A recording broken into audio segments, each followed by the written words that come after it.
Yes welcome back to my YouTube videos. तो इस video में दोस्तों डिस्कस करने वाले हैं यहाँ पर कुछ इंपॉर्टेंट कंपनीज को और उनसे रिलेटेड कुछ इंपॉर्टेंट अपडेट्स हैं जिसकी बात करेंगे इस वीडियो में। तो चलिए दोस्तों वीडियो की शुरुआत करते हैं। सबसे पहली कंपनी की बात करते हैं। पहली कंपनी का नाम है दोस्तों Dixon Technologies India Limited. But इसको डिस्कस करने से पहले दोस्तों अगर आपने अभी तक चैनल को सब्सक्राइब नहीं किया है तो चैनल को सब्सक्राइब करके बेल आइकन को प्रेस कर लो और सेबी रजिस्टर्ड टेलीग्राम चैनल को भी ज्वाइन कर लो जिसका लिंक आपको डिस्क्रिप्शन में देखने को मिल जाएगा। और एक डिस्क्लेमर भी है, जो भी कंपनी से रिलेटेड न्यूज़ एंड अपडेट्स हम लोग कवर करेंगे वो सारी न्यूज़ एंड अपडेट्स सिर्फ और सिर्फ एजुकेशन पर्पस के लिए है, सीखने के लिए है। तो इसको किसी भी तरह का इन्वेस्टमेंट एडवाइस मत समझना, आप खुद से रिसर्च और एनालिसिस भी कर सकते हैं। चलिए दोस्तों वीडियो की शुरुआत करते हैं। सबसे पहले बात करते हैं डिक्सन टेक्नोलॉजीज से रिलेटेड कुछ इंपॉर्टेंट न्यूज़ एंड अपडेट्स के बारे में। सो दोस्तों वंस अगेन आज के दिन डिक्सन टेक्नोलॉजी पिछले कुछ टाइम में जैसा परफॉर्मेंस दिखाती हुई नजर आ रही थी वैसे ही परफॉर्मेंस आज के दिन भी आपको रिपीट करती हुई दिख रही है। आज के दिन डिक्सन टेक्नोलॉजी में 5% तक की गिरावट हमें विटनेस करने को मिला था। अब इस गिरावट के पीछे का प्रॉपर रीजन क्या है उसको हम लोग इस वीडियो में समझेंगे। अब देखो दोस्तों, डिक्सन टेक्नोलॉजी में ऐसा नहीं कि गिरावट आज ही हमें देखने को मिली है। अगर पिछले 6 महीने में देखोगे तो मैक्सिमम ट्रेडिंग सेशन आपको डिक्सन टेक्नोलॉजीज का खराब देखने को मिलेगा। और इतने खराब ट्रेडिंग सेशन की वजह से डिक्सन टेक्नोलॉजीज अभी के टाइम पे देखोगे तो अपने 18th मंथ लो पे जा चुकी है। 52 वीक हाई की बात नहीं हो रही यहाँ पर। 52 वीक हाई का मतलब 1 साल के लो की बात होती है। यहाँ पर 18 मंथ की बात है, इसका मतलब 1.5 साल के लोएस्ट लेवल पे डिक्सन टेक्नोलॉजी अभी के टाइम पे आपको देखने को मिल रही है। और इसका जो मार्केट कैप है वो भी 70,000 करोड़ के मार्क को क्रॉस कर चुका है। सॉरी, उसको लूज कर चुका है। क्रॉस का मतलब 70,000 करोड़ के ऊपर निकलना, बट 70,000 करोड़ से भी नीचे का मार्केट कैप कंपनी का हो चुका है। तो बोल सकते हैं रिसेंट टाइम में जो बड़ी सेलिंग आपको डिक्सन टेक्नोलॉजी में दिखी है वो अच्छे खासे इंपैक्ट कंपनी के मार्केट कैप में भी क्रिएट किया है। और देखो दोस्तों, इस सेलिंग के पीछे का सबसे बड़ा अगर रीज़न देखोगे तो वो कंपनी का ग्रोथ है। देखो पिछले 5 साल में ये कंपनी का परफॉर्मेंस काफ़ी ज़्यादा सही था क्योंकि स्टॉक प्राइस आपको 32% CAGR से ग्रो करता हुआ नजर आया था। 3 साल का भी परफॉर्मेंस देखोगे तो बहुत अच्छा दिखेगा। 48% CAGR से पिछले 3 साल में इस कंपनी ने स्टॉक मार्केट में परफॉर्मेंस डिलीवर की है। बट पिछले 1 साल में चीज़ें थोड़ी सी बदली हैं क्योंकि 3 साल और 5 साल में अच्छी ग्रोथ कंपनी जो रिपोर्ट की थी मार्केट में वो इसलिए की थी क्योंकि कंपनी का बिजनेस लगातार एक्सपेंड हो रहा था, लगातार ग्रो कर रहा था। यानी कि कंपनी के रेवेन्यू प्रॉफिट लगातार तेजी से ऊपर जा रहे थे। बट अभी के टाइम पे क्या हो रहा है कि डिक्सन टेक्नोलॉजी से रिलेटेड जो एक्सपेक्टेशंस हैं वो ये है कि आने वाले कल में कंपनी का रेवेन्यू एंड प्रॉफिट पहले की तरह ग्रो करता हुआ नजर नहीं आएगा, या हो सकता है कि कंपनी आपको डी ग्रोथ भी फेस करती हुई नजर आ जाए इस फाइनेंशियल ईयर में। अब एग्जैक्ट ये सारी चीज़ें क्या हैं वो मैं आपको थोड़ा सा और भी डिटेल में समझाता हूँ।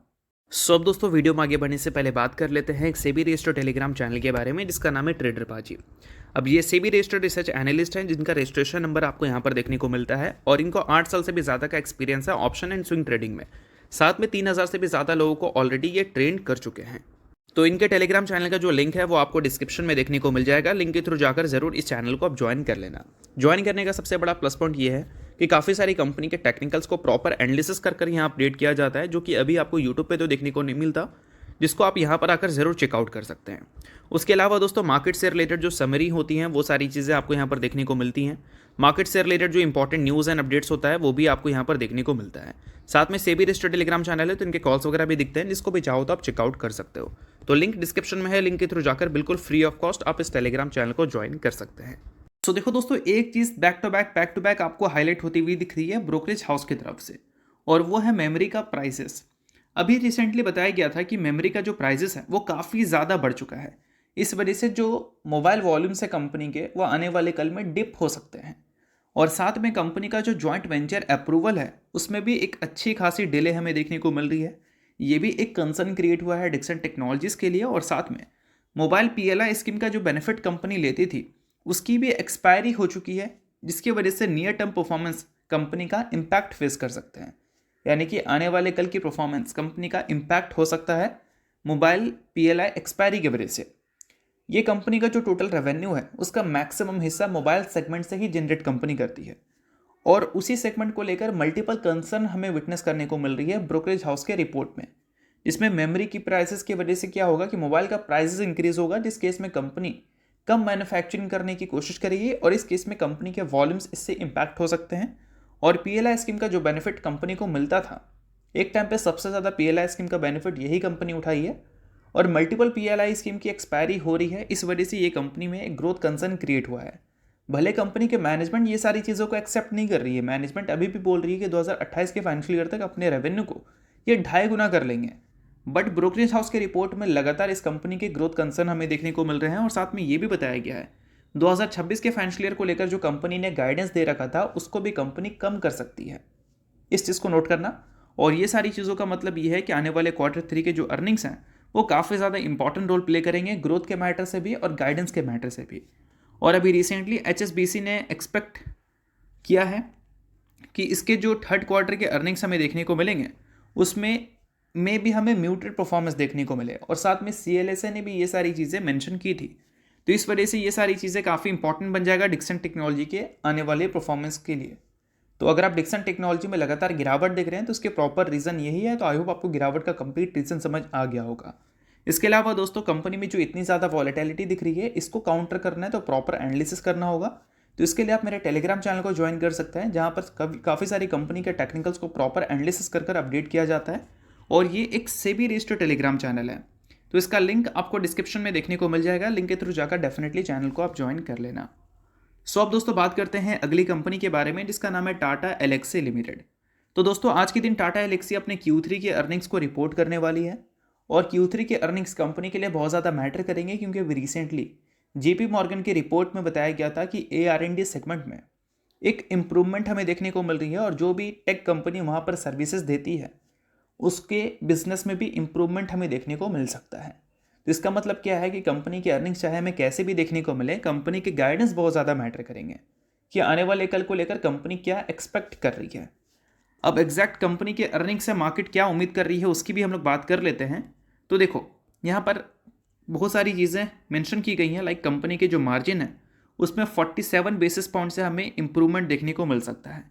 और ये सारी चीज़ें ज़रूरी भी है टाटा एलेक्सी के लिए, क्योंकि अभी के टाइम पे ये 52 वीक हाई से 14.2% नीचे है, बट ऑल टाइम हाई से 45% तक नीचे है। तो अगर कंपनी अपने बिजनेस में रिकवरी दिखाती है तो इसके शेयर में भी रिकवरी की पॉसिबिलिटी क्रिएट हो सकती है। बाकी चीज़ें सिर्फ एजुकेशन पर्पज़ के लिए हैं। अब दोस्तों बात करें इसके प्रीव्यू के बारे में कि उम्मीद क्या कर रही है मार्केट। तो देखो जब कंपनी के नंबर आएंगे तो उसका वीडियो तो आपको मिल जाएगा, बट नंबर आने से पहले आप कंपनी की प्रीव्यू को देख लो, ताकि नंबर देखकर आप समझ जाओ कि एक्सपेक्टेशंस के हिसाब से नंबर हैं या फिर एक्सपेक्टेशन को कंपनी ने बीट किया है। तो देखो यहाँ पर नेट प्रॉफिट से ये एस्टिमेट लगाकर मार्केट चल रही है कि 3.2% से वहाँ पर ग्रोथ हमें देखने को मिलेगी Q1Q बेसिस पे, सिक्वेंशियल बेसिस पे, क्वार्टर।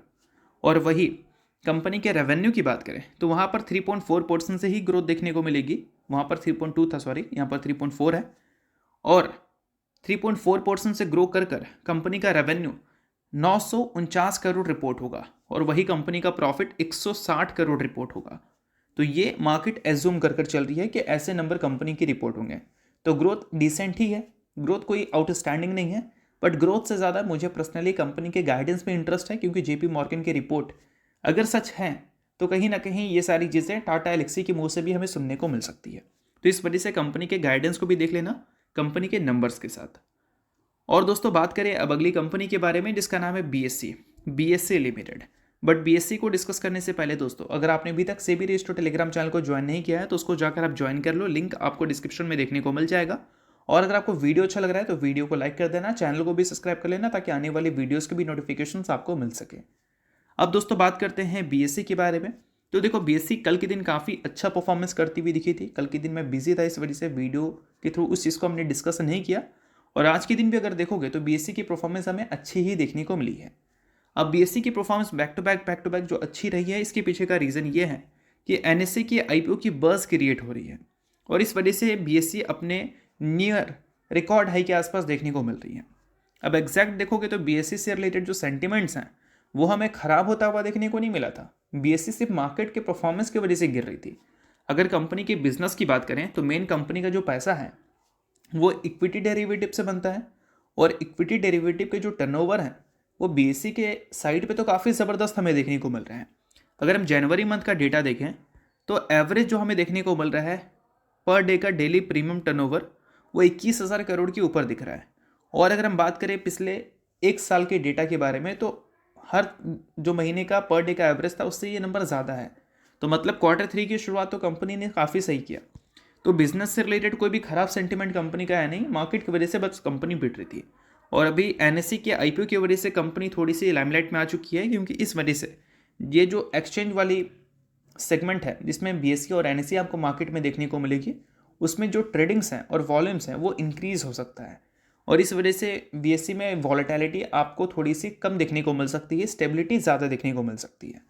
तो ये सारी चीज़ों की वजह से बीएससी की परफॉर्मेंस हमें कल के दिन और आज के दिन अच्छी देखने को मिल रही थी। बाकी चीज़ें सिर्फ एजुकेशन पर्पज़ के लिए, इस चीज़ को भी ध्यान में रखना।